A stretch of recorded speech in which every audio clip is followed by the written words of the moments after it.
Hi friends, நான் உங்கள் Zubaida Jacks கிச்சனில் இருந்து. இது உங்களுக்கான சேனல் நமது மொழியில். ஜாக்ஸ் தங்கங்களுக்கு ஒரு ஸ்பெஷல் ஹாய். இனிமேல் எல்லா வீடியோலையும் என்னோட தங்கங்கள் இருக்காங்க இல்லையா, ஜாக்ஸ் தங்கங்கள், அவங்களுக்கு ஒரு ஸ்பெஷல் ஹாய் இனிமேல் கொடுப்பேன். ஏன்னா அவ்வளோ அழகாக எனக்கு வந்து லைக் கொடுத்து கமெண்ட் பண்ணி நான் அவ்வளோ மோட்டிவேட் பண்ணி ஏன்னா அவ்வளோ தூரத்துக்கு வந்து சப்போர்ட் பண்ணிகிட்ருக்கீங்க. அவ்வளோ சந்தோஷமாக இருக்குது எனக்கு உங்களுடைய சப்போர்ட் பார்க்கும்போது. ஸோ இன்றைக்கி உங்கள் எல்லாரோடையும் ஷேர் பண்ணிக்க போகிற ரெசிபி என்ன அப்படின்னு பார்த்தீங்கன்னா, சிக்கன் கட்லெட். இந்த சிக்கன் கட்லெட், இதுக்கு சிக்கன் கபாப் அப்படின்ற ஒரு பேரும் இருக்குது. இந்த சிக்கன் கட்லெட் வந்து பார்த்திங்கன்னா நோன்பு திறக்கும் போது நோம்பு கஞ்சியோட ரொம்ப சூப்பராக இருக்கும். இல்லை வீட்டில் சிம்பிளாக ஒரு சாம்பார் சாதம் தான்ப்பா பண்ணியிருக்கேன், ரசம் சாதம் தான்ப்பா பண்ணியிருக்கேன், அது பக்கத்தில் இப்படி ஒரு கட்லெட்டை செஞ்சு கொடுத்தா சூப்பராக அட்டகாசமாக சாப்பிடுவாங்கப்பா அப்படின்னாலுமே இது ரொம்ப சூப்பராக இருக்கும் இந்த கட்லெட். இது வீட்டில் இருக்க பொருட்களை வச்சு செஞ்சிடலாம்.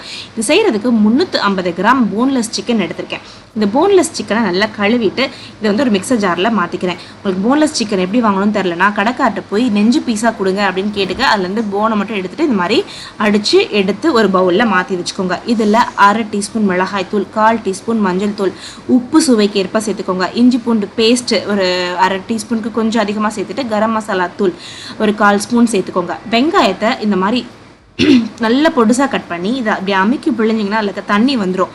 தண்ணி வந்ததுக்கப்புறம் அதில் சேர்த்துக்கோங்க.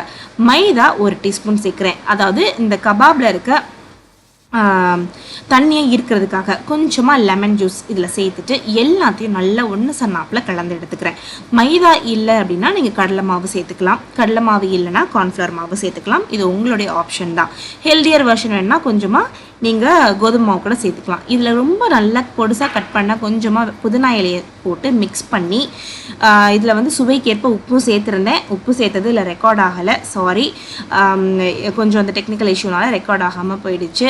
ஸோ உப்புமே நீங்கள் சுவைக்கேற்ப இதில் சேர்த்துக்கோங்க. சேர்த்துட்டு இதை வந்து லைட்டாக எண்ணெய் தடவி இதில் வந்து அப்படியே வந்து கையில் இந்த மாதிரி ப்ரெஸ் பண்ணி ஒரு ஷேப் வந்து கொடுத்துக்கோங்க. இதுக்கு வந்து நீங்கள் ஷீக் கபாப் மாதிரி நீளமான ஷேப்பும் கொடுக்கலாம், இந்த மாதிரி ரவுண்டான ஷேப்பும் கொடுக்கலாம். நான் இன்றைக்கி கட்லெட் ஷேப் கொடுத்துருக்கேன்.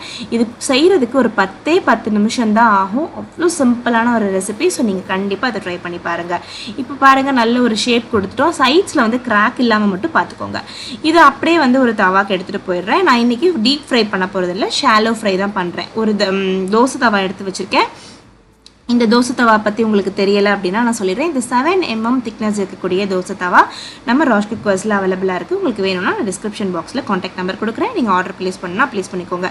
இந்த மாதிரி கபாப் செய்கிறதுக்கும் சரி, பேப்பர் ரோஸ்ட்டு சூப்பராக வீட்டில் செஞ்சு எடுக்கிறதுக்கும் சரி பர்ஃபெக்டாக இருக்கும்.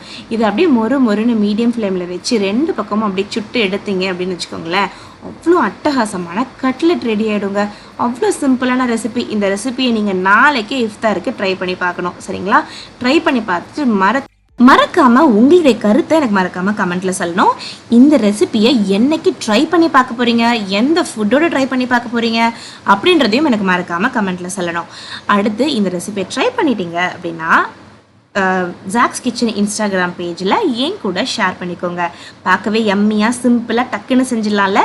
இந்த ரெசிபியை ட்ரை பண்ணி பாருங்கள். சூப்பராக இதே மாதிரி பிளேட் பண்ணி என்ஜாய் பண்ணுங்கள். நான் உங்களை வேறொரு வீடியோவில் சந்திக்கிறேன். அது வரைக்கும் பாய் பாய்.